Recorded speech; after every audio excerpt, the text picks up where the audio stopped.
Assalamualaikum. Kembali lagi di channel saya. Sebelumnya, yang belum subscribe, tolong subscribe dan aktifkan tanda loncengnya supaya kamu tidak ketinggalan cerita-cerita menarik dari saya. Tubuh Dani bergetar hebat. Wajah dan baju yang dipakainya terkena cipratan darah sosok Nyiranti. Bau yang sangat amis membuat perut Dani mual. Penglihatannya berkunang-kunang. Lambat laun, kesadaran Dani menghilang. Dia jatuh tak sadarkan diri. Dani, bangun. Sebuah panggilan dan goncangan di tubuh Dani membuat pria itu mengerjap. Ia membuka mata. Dani menyipitkan matanya demi menyesuaikan cahaya yang masuk ke kornea. Ini Dani berada di dalam kamar yang asing. "Kamu kenapa tidurnya di belakang rumahku?" tanya Cinta. Ucapan Dani terhenti. Ia teringat apa yang dilihatnya tadi setelah keluar dari rumah Cinta. Bagaimana Nyiranti menunjukkan wujud yang amat sangat mengerikan. Bagaimana tubuhnya satu persatu terpisah dan kepalanya pecah, mengeluarkan isi kepalanya. Lalu dari kepala Nyiranti yang pecah itu menyemburkan darah hingga mengenai baju dan wajahnya. Dani melihat ke baju yang dipakainya. Bersih, tidak ada darah di sana. Dani mengerutkan kening. Apakah yang dilihatnya tadi hanya mimpi? Tapi jika hanya mimpi, kenapa sangat nyata? Ada apa? Kenapa diam saja? Cinta menaikkan alisnya. Aku merasa tadi Nyiranti menemuiku. Tapi Dani tidak melanjutkan perkataannya. Tapi wujud hantu ibuku mengerikan. Iya, Dani mengangguk. Ya, begitulah. Kamu tahu bukan seperti apa kematian ibuku? Dani mengangguk. Kenapa kamu sebagai anaknya tidak mendoakannya? Dani, bukankah tadi sebelum kamu pergi dari rumahku, aku sudah menjelaskan jika kami perempuan-perempuan desa Kembang Rejo tidak percaya lagi dengan Tuhan. Aku tidak sejahat mereka, tapi aku sama seperti mereka yang tidak percaya kepada Tuhan. Kami beribadah siang malam mendoakan ayah dan suami-suami kami, tunduk kepada mereka. Tapi apa yang Tuhan berikan? Pengkhianatan tiada henti. Kamu pernah menikah? Aku belum pernah menikah. Apa yang kukatakan menurut cerita ibuku. Walaupun aku tidak sejahat mereka, tapi aku tetap warga desa Kembang Rejo yang juga membenci makhluk bernama lelaki. Apa yang dikatakan ibumu dan perempuan-perempuan desa Kembang Rejo kepada keturunannya itu salah besar, Cinta. Allah melakukan semua itu untuk menguji hambanya. Mana yang kuat dan yang mana yang kalah. Jika kita kuat menerima cobaan yang Allah berikan, Allah akan meningkatkan derajat kita. Allah tidak akan memberi cobaan di luar batas kemampuan hambanya. Kamu tidak perlu menceramahiku, ucapnya ketus. Dani menggeleng-gelengkan kepala. Perempuan-perempuan ini sudah sangat jauh tersesat. Aku peringatkan untuk yang terakhir kalinya. Pergilah dari desa ini sebelum malam purnama. Karena saat malam purnama, kamu tidak akan bisa lagi keluar dari desa ini. Karena saat malam purnama, kamulah yang akan jadi tumbal mereka. Kamu ini tumbal spesial. Mereka tidak menyiksamu seperti mereka menyiksa tumbal-tumbal lainnya. Bagaimana dengan Nyi Darsia yang selalu mendatangiku dalam mimpi? Dia mengatakan, jika aku tidak akan dijadikan tumbal oleh perempuan-perempuan itu, kamu mau dijadikan pendamping untuk Nyi Darsia. Memang kamu mau jadi suami hantu penari itu? Tentu saja aku tidak mau. Pasti ada yang membangunkan hantu penari yang penuh dendam itu. Dengan dirimu sebagai gantinya, Nyi Darsia akan membalaskan dendam orang yang telah membangunkannya. Satu hal yang harus kamu cari tahu. Temukan orang yang telah membangunkan hantu Nyi Darsia. Setelah itu, jalan untuk menghancurkan Nyi Darsia dan orang yang telah membangkitkannya akan terbuka. Bagaimana caranya? Kamu cari tahu sendiri. Banyak masalah yang harus aku pecahkan dan lakukan, terutama menghancurkan kegilaan perempuan-perempuan iblis pengabdi setan ini. Jadi sebelum aku menghancurkan mereka, aku mohon beritahukan jalannya, menghancurkan Nyi Darsia. Aku tidak mau rencanaku terganggu dengan adanya sosok Nyi Darsia, pinta Dani. Cinta menghela nafas. Aku pun tidak tahu. Kamu yang harus mencari tahunya sendiri. Baiklah, aku pulang dulu. Niatku datang ke sini untuk memberitahukan kepadamu tentang Bella dan keluarganya, tapi kamu tidak peduli. Dani berdiri, ia melangkah ke belakang. Terima kasih atas niat baikmu, tapi aku sudah tidak peduli dengan hidupku lagi. Cinta membukakan pintu untuk Dani. Dani melangkah keluar. Ia sempat menoleh ke belakang. Cinta masih berdiri di sana dengan tatapan kosong. Kematian Nyi Ranti membuat wanita itu terpukul. Dani lalu kembali melangkahkan kaki meninggalkan rumah Cinta. Ia kembali melewati pohon-pohon yang tumbuh di sepanjang jalan. Suara burung-burung gagak dan hembusan angin yang kencang membuat Dani bergidik. Tercium juga aroma melati yang terbawa angin. Tiba-tiba terdengar suara perempuan menangis. Tengkuk Dani meremang. Tiba-tiba ada perasaan tidak enak. Dani membalikkan badannya. Di belakangnya, sosok hantu perempuan berdiri di belakang Dani dengan tubuh melayang. Sosok itu menangis. Lama-kelamaan, air matanya berubah menjadi darah. Bola mata sosok itu sampai terlepas dari tempatnya, menyisakan rongga bola mata saja. Dari rongga mata sosok itu keluar darah yang mengalir deras. Mulut sosok itu mengangah, dari sana keluar gumpalan daging dan cairan hitam pekat berbau anyir dan juga busuk. Makhluk-makhluk kecil entah dari mana datangnya mengerubungi gumpalan daging dan darah itu. Sosok itu melayang mendekati Dani.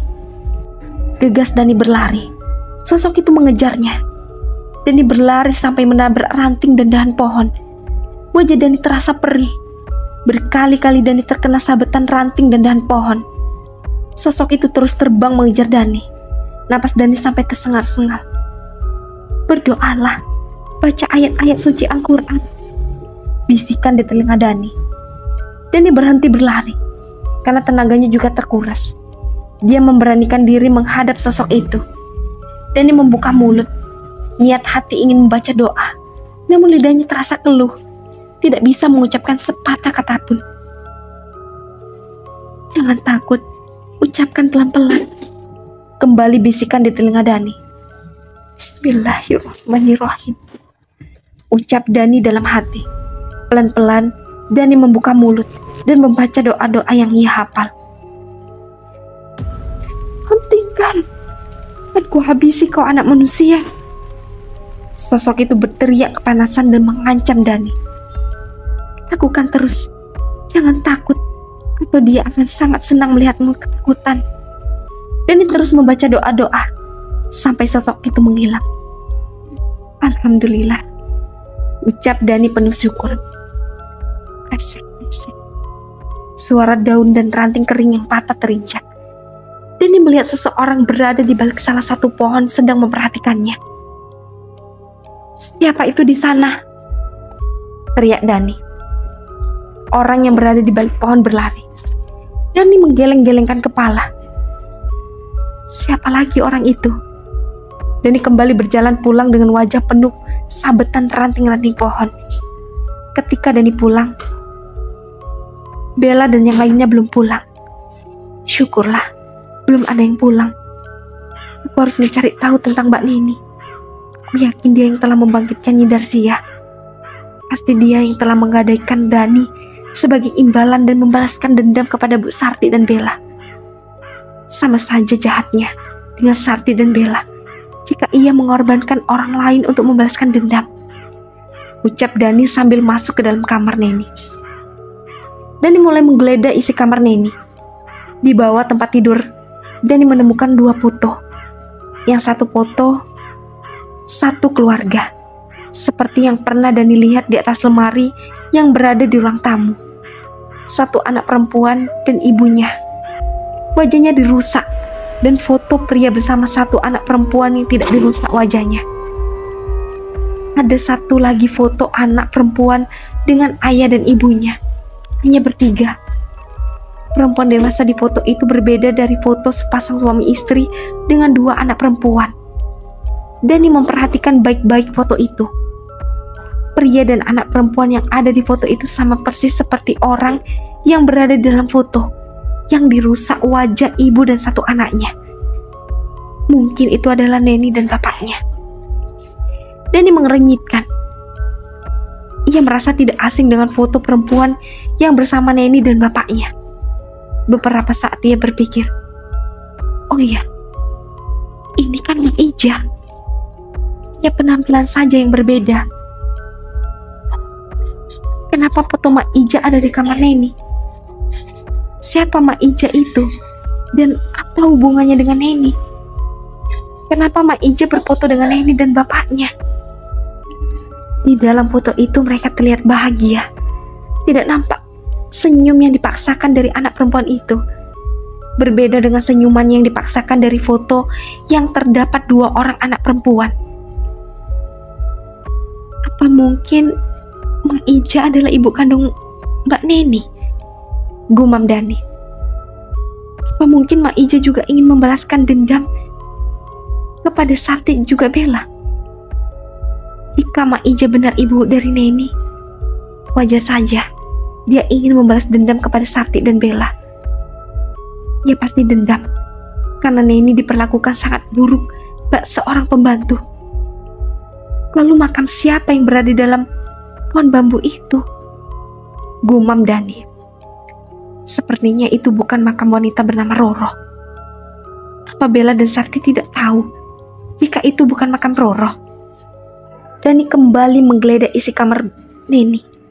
Ditemukannya satu kendi di bawah tempat tidur. Ia mengambil kendi itu dan membukanya. Begitu kendi dibuka, aroma anyir menguar dari dalam kendi. Dani sampai ingin muntah mencium bau anyir yang sangat kuat dari dalam kendi. Dilihatnya isi kendi tersebut. Segumpal daging berwarna kemerahan ada di dalam sana. Karena tidak tahan dengan baunya, Dani kembali menutup kendi dan mengembalikan ke tempat asalnya. Terdengar langkah kaki mendekat. Gagang pintu bergerak-gerak. Mungkin Neni akan masuk ke dalam kamar. Dani kebingungan. Ia harus bersembunyi di mana supaya tidak ketahuan Neni.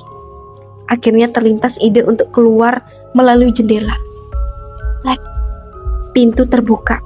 Bersamaan dengan itu, Dani keluar melalui jendela kamar Neni. Neni masuk ke dalam. Dia merasa kamarnya sedikit berbeda.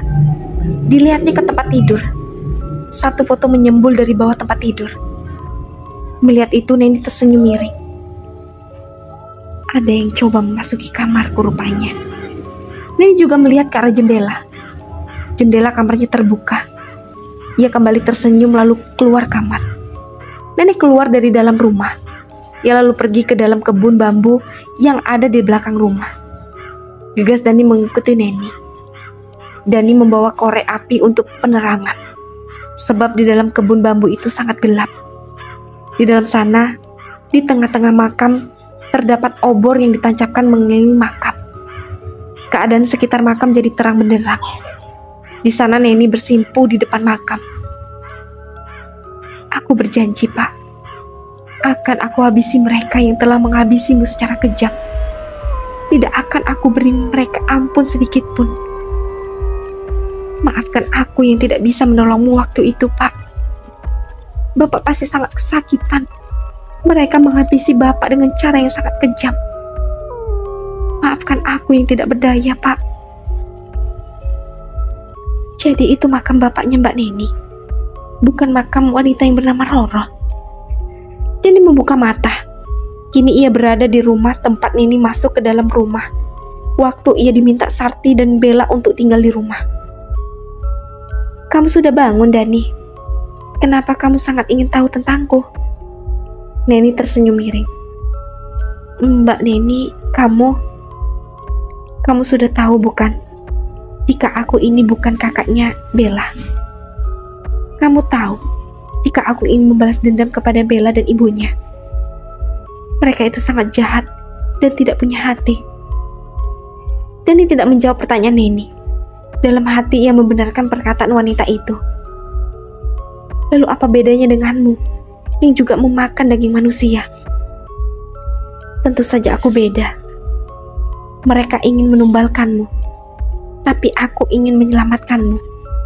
Aku ingin kamu hidup bahagia. Kamu ingin membantuku keluar dari desa ini? Tentu saja tidak. Aku tidak akan membiarkanmu menjadi tumbal. Tapi aku juga tidak akan membiarkanmu keluar dari desa ini. Apa maksud ucapanmu? Kamu akan aku jadikan pengganti Nyi Darsia. Bukankah Bella sudah pernah mengatakan kepadamu, siapa itu Nyi Darsia? Sudah kuduga, kamu yang telah menggadaikan diriku sebagai pengganti hantu penari itu, demi membalaskan dendam kepada Bella dan ibunya. Pintar sekali kamu, Dani. Dani bertepuk tangan. Tidak sudi aku menjadi pengantin setan. Dengan adik tirimu saja aku menyesalinya, apalagi dengan setan. Nyi Darsia bisa membuat kamu kaya raya dan juga dihormati banyak orang, asal kamu bisa memuaskannya dan patuh kepadanya. Hei, Mbak Neni, asal kamu tahu saja, aku tidak butuh semua itu. Aku hanya ingin hidup damai. Namun itu semua aku inginkan setelah menghancurkan kalian semua. Perempuan-perempuan sesat desa Kembang Rejo. Nyi Darsia akan menghabisi Bu Surti dan Bella perlahan-lahan, dan kamu bisa jadi pemimpin desa ini. Seorang berpakaian hitam dengan penutup wajah masuk ke dalam. Kamu ketua desa ini. Kamu yang memimpin ritual sesat desa ini, bukan? Tukas Dani. Ketua itu membuka penutup wajahnya. Di balik penutup wajah itu adalah Maija. Maija? Kamu adalah ketua desa ini? Dani terkejut melihat siapa itu ketua desa Kembang Rejo. Iya, sesekali aku menjadi ketua desa Kembang Rejo. Tapi lebih sering yang menjadi ketua adalah putriku, Neni. Rupanya benar, kalian adalah ibu dan anak. Benar sekali, Dani. Kamu tahu itu dari foto yang aku simpan di bawah tempat tidur, bukan? Kalian kejam sekali, membiarkan Nyi Ranti dan wanita lain menjadi santapan buto ijo. Buto ijo itu peliharaan kami. Dia butuh makan daging manusia. Kalian ini sama-sama perempuan, tapi dengan teganya menghabisi anggota kalian sendiri dengan cara menjadikan Nyi Ranti dan perempuan lain. Dani menghentikan ucapannya. Nyi Ranti, katamu, tidak perlu membela perempuan yang juga menghabisi bapakku dengan sangat kejam. Tidak sudi aku mendengar nama itu. Neni memotong perkataan Dani. Kamu itu tidak tahu apa-apa tentang desa Kembang Rejo ini, Dani. Baru sedikit yang kamu ketahui tentang desa ini. Jadi lebih baik kamu diam. Hardik Maija. Nyi Ranti yang telah membantu Bu Sarti menggorok leher bapakku, Dani. Dan itu terjadi di depan mataku sendiri. Bagaimana hancurnya hatiku seorang anak melihat ayahnya meregang nyawa dengan cara seperti itu. Tapi, apakah kamu juga ingin menjadi seperti mereka? Menghabisi pria untuk dijadikan tumbal? Aku sudah terlanjur sakit hati kepada mereka sejak kecil. Setelah kematian bapakku, mereka memperlakukanku sangat buruk. Aku hanya dijadikan budak mereka. Tiap hari aku selalu dimarahi dan disiksa dengan alasan membalaskan sakit hati kepada bapakku yang sudah tiada. Apa kurang kejam hal yang mereka lakukan kepada bapakku, sampai aku juga disiksa? Bapakku juga bukan pria yang suka berselingkuh. Kenapa Bu Sarti tidak mencari tahunya dulu? Ia langsung percaya dengan hasutan mbah yang kejam. Neni bicara sambil menangis terguguh. Ia mengingat bagaimana kejadian masa lalunya. Maafkan Ibu, Nduk. Ibu salah. Seharusnya ibu tidak membiarkan bapakmu bekerja di desa terkutuk ini dan jatuh hati kepada Sarti hingga dia menikahi Sarti. Mak Ija memeluk Neni. Bukan salah ibu. Aku yakin ini semua ulah Mbah. Dia telah memberikan pelet kepada bapak hingga bapak yang setia kepada ibu terpikat oleh Bu Sarti. Sumber masalah dari semua ini adalah Mbah. Untung ibu sudah membakar habis rombah yang aku kurung dalam botol. Kalau tidak, dia akan melindungi Bu Sarti dan Bella, dan kita tidak bisa membalaskan dendam kepada mereka. Neni berbicara kepada Mak Ija dan tidak memperdulikan Dani. Dani berusaha berdiri, ia ingin kabur dari sana, namun kakinya tidak bisa digerakkan sama sekali. Kamu mau kabur dariku, Dani? Coba saja kalau kamu bisa, ucap Neni sinis. Dani berusaha bangun, namun kakinya tidak bisa digerakkan sama sekali. Neni dan Mak Ija menertawakan Dani yang tidak bisa berbuat apa-apa. Aku pergi dulu, adik ipar. Aku ingin melihat bagaimana reaksi ibu mertua dan istrimu melihatmu tidak ada di rumah. Neni pulang ke rumah sebelum Sarti dan Bella pulang. Ketika dua wanita itu datang, Neni mulai berakting. Bu, Bel, Dani. Neni berbicara terbata-bata. Ada apa dengan Dani? Dani. Bicara yang jelas, bentak Sarti. Dani menghilang, Bu. Jadi aku mau lihat bagaimana keadaan Dani. Apakah dia sudah sadar seperti waktu itu? Tapi begitu aku masuk ke dalam kamar Bella, dia sudah tidak ada. Jelas Neni. Jangan sembarang bicara kamu, Mbak. Bella mendorong tubuh Neni. Ia lalu masuk ke dalam kamar yang ditempatinya dengan Dani.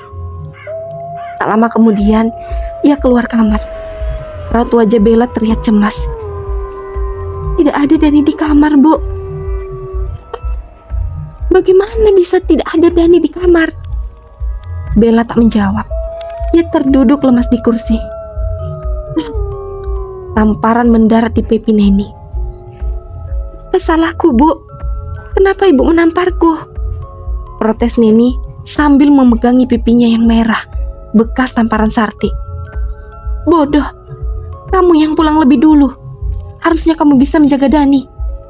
Neni mengepalkan tangan geram. Ia mencoba meredam amarahnya. Bagaimana ini? Kalau ketua tahu Dani hilang, kita bisa dihukum. Bisa-bisa kita akan berakhir sepertinya Ranti. Neni tersenyum simpul melihat kepanikan ibu dan anak itu. Apa yang harus kita katakan kepada ketua? Neni pura-pura panik. Entahlah, sekarang kita harus temukan Dani dulu, tukas Sarti. Di mana kita bisa menemukan Dani, Bu? Bella meraup wajahnya kasar. Yang penting kita cari dulu. Ketiga perempuan itu mulai mencari Dani. Neni hanya pura-pura mencari, padahal ia tahu di mana Dani berada. Sudahlah, kita pulang saja. Besok kita cari lagi Dani. Ibu sudah sangat mengantuk. Rasakan kalian. Aku akan buat kalian membayar mahal atas perlakuan buruk kalian kepadaku, dan juga karena kalian sudah menyakiti bapakku, ucap Neni dalam hati. Sesampainya di rumah, mereka dikejutkan dengan satu kepala manusia tergantung di depan pintu. Wajah dari kepala yang tergantung itu rusak, tidak bisa dikenali. Sepertinya ini kepala laki-laki, Bu. Jangan-jangan ini kepala dari... Neni menggantung ucapannya. Tidak mungkin ini Dani. Dani dilindungi. Bella menyanggah perkataan Neni. Mungkin saja orang tersebut berhasil memisahkan penjaga Dani dan Dani. Neni membuat Bella dan Sarti berpikir yang tidak-tidak. Bagaimana ini, Bu? Bella makin panik. Diamlah, Bel. Ibu juga tidak tahu harus bagaimana, bentak Sarti. Bagaimana kalau nasib kita seperti Nyi Ranti? Neni menakut-nakuti Sarti dan Bella. Aku tidak mau jadi makanan buto ijo, Bu, rengek Bella. Perempuan itu sangat ketakutan. Dalam hati, Neni menertawakan Bella yang ketakutan seperti anak kecil. Rasa takutmu belum seberapa, Bel. Kan ku buat kamu lebih ketakutan daripada kehilangan calon tumbalmu. Tunggu saja besok. Ku akan beri pelajaran kepada kamu dan juga ibumu ini. Setelah kepergian Sarti dan juga Bella, Neni juga bersiap pergi. Tempat tujuan mereka sama, yaitu gedung tempat mengadakan ritual persembahan. Sebelum ke tempat persembahan, Neni pergi ke rumah Mak Ija dulu. Bagaimana reaksi mereka nih? Apa mereka percaya jika kepala yang ibu gantung di depan pintu rumah adalah kepala Dani? Sepertinya mereka percaya, Bu. Ibu tahu, Bella sangat ketakutan jika kepala yang ibu gantung itu adalah kepala Dani. Aku sangat puas. Mereka merasakan ketakutan. Neni bicara dengan tergebu-gebu. Bagus. Sekarang gantilah pakaianmu dan pergi ke tempat pemujaan. Tita Mak Ija. Baik, Bu. Neni mengganti pakaiannya. Seperti biasa dia menemui perempuan-perempuan desa Kembang Rejo sebagai ketua. Tak lupa ia memakai penutup wajah supaya tidak ada yang tahu jika selama ini ialah ketua mereka. Neni menatap dirinya di cermin. Dengan pakaian seperti ini, dia dihormati dan dielu-elukan warga desa Kembang Rejo yang semuanya adalah perempuan. Dengan pakaian seperti ini, semua warga desa tunduk kepada perintahnya. Neni memang berambisi menjadi ketua yang memimpin warga desa Kembang Rejo. Pikiran wanita itu menerawang jauh mengingat kejadian di mana ia menghabisi ketua asli desa Kembang Rejo dan menggantikan dirinya sebagai ketua. Neni melihat ketua mereka sangat dipercayai warga desa, membuat ia nekat menghabisi ketua. Kehebatan ketua mereka memang luar biasa. Memang benar, wanita yang bernama Roro lah yang sebelumnya memimpin warga desa Kembang Rejo. Namun ketua mereka berhasil mengambil hati warga dan mengalahkan Roro. Setelah menggantikan ketua Neni menakut-nakuti warga jika setiap malam Jumat Roro akan mendatangi rumah warga untuk meneror mereka. Padahal itu hanya akal-akalan Neni. Pada sewaktu-waktu, Neni mendapati ketua mereka masuk ke dalam hutan larangan. Neni pun mengikutinya. Ketua mendatangi sosok siluman ular penunggu gunung di bagian paling dalam hutan. Di dalam gua yang terdapat di gunung, saat ketua sedang berbicara kepada siluman ular, tanpa pikir panjang, Neni menikam ketua dari belakang hingga ketua mati. "Siapa kamu?" tanya siluman ular. "Maafkan saya yang telah menghabisinya. Saya hanya salah satu wanita yang dipimpin oleh wanita ini." Neni menuju ketua yang sudah tidak bernyawa. "Apa kamu yakin untuk menjadi seperti perempuan ini? Syaratnya tidaklah mudah." "Saya yakini, saya ingin ibu tiri, adik tiri, dan warga desa lainnya tunduk kepada saya. Saya juga ingin membalaskan dendam kepada ibu tiri saya yang telah menghabisi ayah saya," ucap Neni mantap. "Baiklah, kalau kamu sudah yakin, kamu harus melakukan ritual seperti perempuan itu sebelum kamu bisa mengendalikan orang lain." "Saya siap, Nyi." "Kamu harus bertapa 3 hari 3 malam di bawah air terjun yang terletak di belakang gua. Kamu bertapa tanpa memakai sehelai benang pun. Akan ada banyak gangguan dan godaan selama kamu bertapa. Apa kamu mampu?" "Saya yakin mampu." Malam harinya, Neni melakukan ritual bertapa di bawah air terjun di belakang gua. Di bawah kaki gunung yang udaranya sangat dingin, Neni harus bertahan 3 hari 3 malam tanpa pakaian dan juga makanan. Gangguan hilir mudik silih berganti, mulai dari hewan-hewan penghuni hutan yang mendekat dan memperhatikan Neni, sampai gangguan makhluk halus. "Kamu tidak akan mampu bertapa sampai akhir." Sosok kuntilanak duduk di atas pohon yang terletak di depan Neni bertapa. Sosok itu terus menertawakan Neni. Sosok kuntilanak itu terbang mengelilingi Neni. Kuntilanak itu mengejutkan Neni tepat di depan wajah Neni. Neni hampir jatuh terjengkak karena terkejut. Sosok kuntilanak itu tertawa melihat Neni hampir jatuh. Neni kembali fokus bertapa. Tidak dipedulikannya kuntilanak yang terbang dari satu pohon ke pohon lain sambil menertawainya. Tawa kuntilanak itu mampu membuat tubuh Neni merinding sebadan. Namun ia tidak mau keinginan kalah oleh gangguan dari kuntilanak. Tak lama kemudian, sosok kuntilanak menghilang. Tiba-tiba, Neni mencium bau busuk dari sebelah kaki kirinya. Ketika ia menoleh, sosok pocong dengan wajah hancur lebur menatap Neni tajam. Di wajahnya yang hancur lebur ada banyak belatung. Neni ingin memuntahkan isi perutnya melihat itu. Yur, pocong itu menyemburkan air liurnya ke wajah Neni.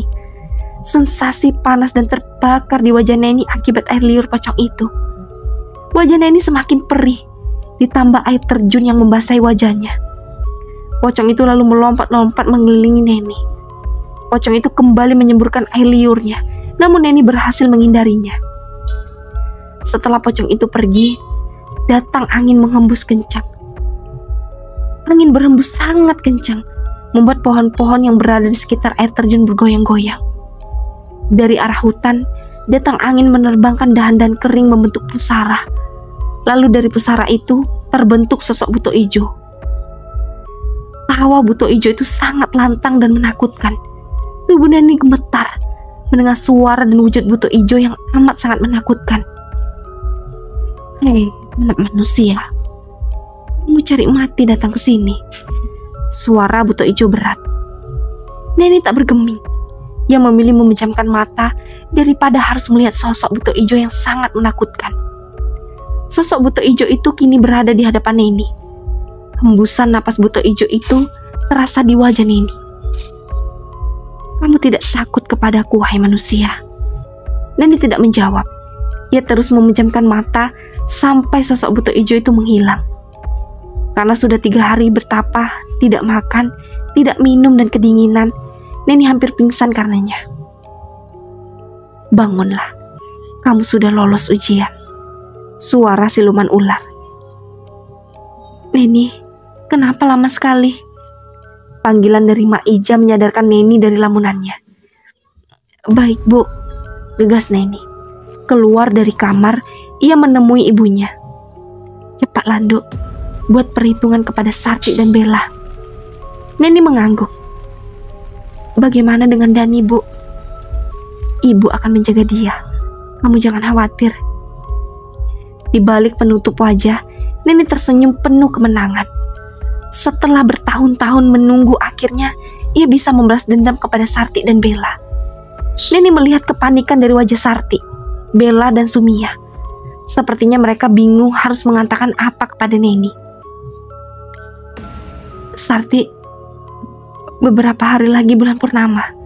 Kamu harus segera mempersiapkan tumbal pria berdarah manis yang kamu janjikan.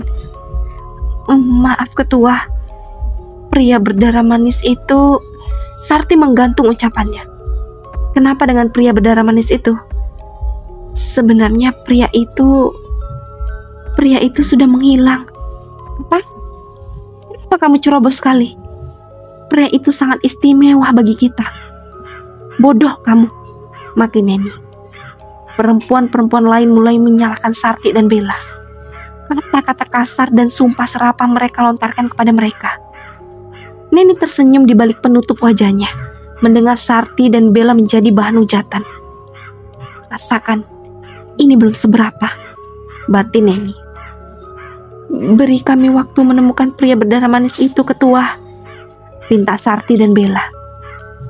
Neni diam, pura-pura berpikir. Baiklah, aku tunggu sebelum bulan purnama tiba. Kalau kalian tidak menemukannya, kalian tahu sendiri akibatnya. Baik ketua, jawab Sarti dan Bella dengan suara bergetar karena takut. Bagaimana menentukan Dani, sedangkan dia sendiri sudah mati dan kepalanya digantung di depan pintu? Yang masih penasaran, lanjut ke part selanjutnya. Dan jangan lupa aktifkan tanda loncengnya dan subscribe. Assalamualaikum.